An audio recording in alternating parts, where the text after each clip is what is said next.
But when you want to study the subject of Dajjal, it isn't like studying physics. You must turn the heart to Allah. Cleanse and purify the heart. Make 2 rakat nafs salat, for example. And beg Him with tears in your eyes, "Oh Allah, kindly guide me that I may understand this subject. When you make me understand it, it will be so easy for me. But if you do not open the veils, not even with a PhD will I be able to understand the subject of Dajjal." This is my advice to you before I leave you. When they boasted of what they did to the true Messiah, they rejected him. He can't be the Messiah because he's a bastard, وَنَعُوذُ بِاللَّهِ مِنْ هَذَا, etc. Allah subhanahu wa ta'ala responded to this. He created Dajjal, who is a person, not a system, a person. And endowed Dajjal with awesome power, awesome versatility, and a PhD in deception. When Dajjal is released into the world, it would be after the door to mercy is closed to Banu Israel. Only then would he be released into the world. And now with the change in Qibla, we know the door to mercy is now closed. When Dajjal is released into the world, his basic function is to impersonate the Messiah. This is why he's known as Al-Masih al-Dajjal. If he is to impersonate the Messiah and convince the Jews that he is indeed the Messiah, then he'd have to rule the world from Jerusalem with what would appear to be the end of history, eternal rule. In order for him to do that, logical deduction, number one, he'd have to liberate the Holy Land of non-Jewish rule. Number two, he'd have to bring the Jews back to the Holy Land, not as tourists, but to reclaim the land as theirs. Number three, he'd have to restore a state of Israel in the Holy Land and get the Jews to believe that this is the Israel of Nabi Dawood alayhi salam and Nabi Sulaiman alayhi salam. Of course it would not be.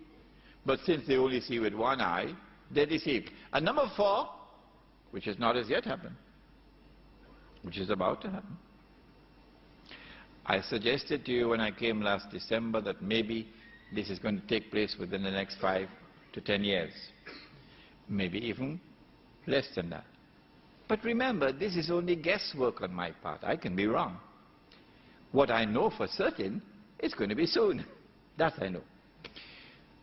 That he has to cause the state of Israel to become the ruling state in the world, and that's where I want to spend some time tonight. So let's get quickly with the lecture. When Dajjal is released, therefore, this is what Dajjal will have to do. Eventually rule the world from Jerusalem with what would appear to be eternal rule.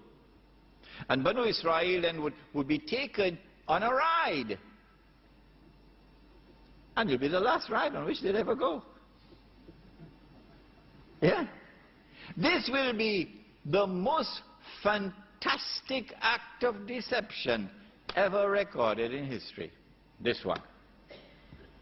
So we are living in fascinating times if we'll only take a little time to study the book of Allah and to study the word of the Prophet ﷺ with 2 eyes, not with one.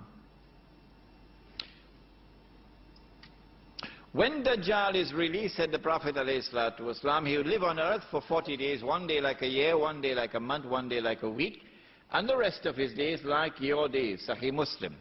This hadith is so important that we got an artist in Malaysia to take this hadith and design the cover of this book with 3 circles there. You can see the 3 circles.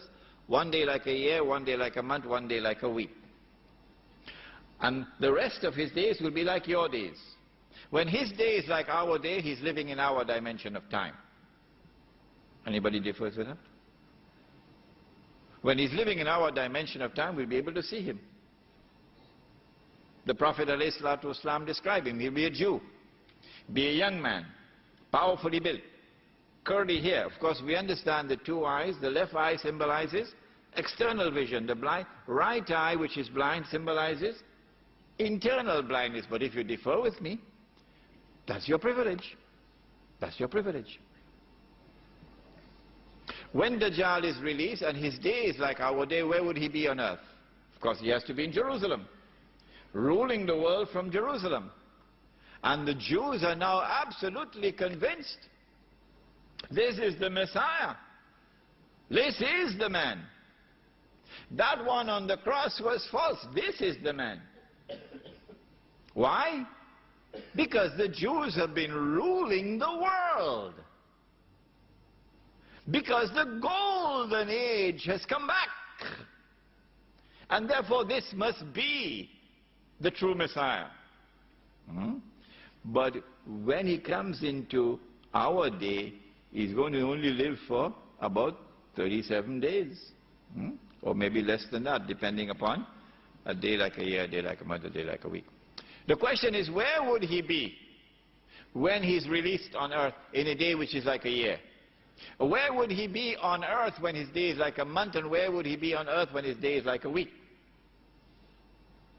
We went to the hadith of Tamim ad-Dari. Let's go back one more time very quickly. It is there in Sahih Muslim. Tamim ad-Dari is a Christian who takes the Shahada, became a Muslim in Medina. He came to the Prophet ﷺ and narrated something. The Prophet ﷺ asked the people to sit down in the masjid. So Tamim ad-Dari came to me and told me something about Dajjal which confirms what I've been saying to you. So this is true.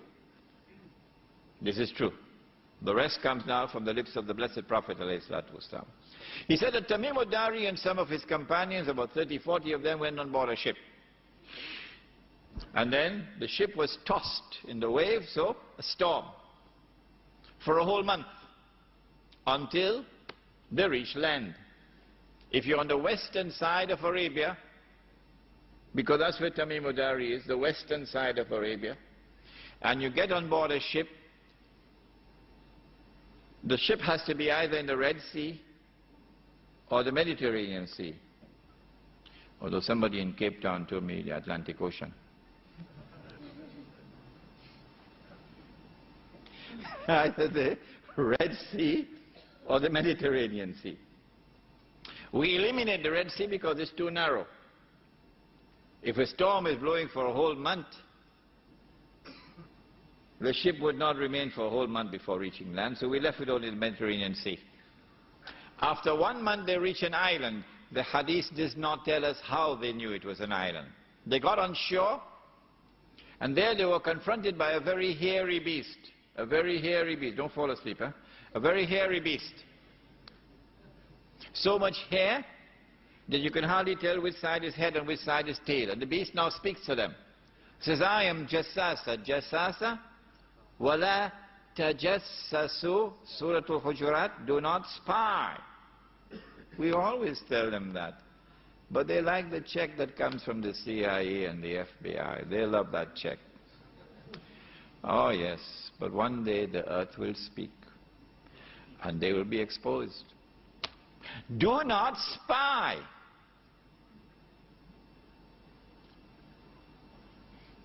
This is Jassasa, spy. So an island of people who have a PhD in spying and espionage, intelligence work. And then Jassasa directs them to a monastery. And they go hurriedly to the monastery because they want to get away from Jassasa. When they reach there, they find this powerful man, young man, powerfully built, curly hair, but nothing about his eyes in the hadith. And he's in chains. His hands are chained to his neck, his feet are chained with nicest way. If any robbers come to rob you and you catch hold, it's the best way to tie them up. And now, this man starts to question them. Very interesting questions. We don't have the time to go through those questions, but we have them in this book here. And then after the questioning is over, the man says, I am Dajjal. I am Dajjal. So up to that moment, in Medina, after the Hijrah, Dajjal had not as yet been released. Okay? He says, I am Dajjal. And when I am released, I will enter every town and every city. But he didn't mention villages. No. So now we know from this hadith that when Dajjal is released and launches his mission to impersonate the Messiah, and therefore to ultimately rule the world from Jerusalem, it is from this island that he must launch his attack. And the question that we ask is, which island is it? We give an answer, but you don't have to agree with us. Yes, you don't have to agree. This is our answer. But if you differ with us, then you should point out to us which is the correct answer.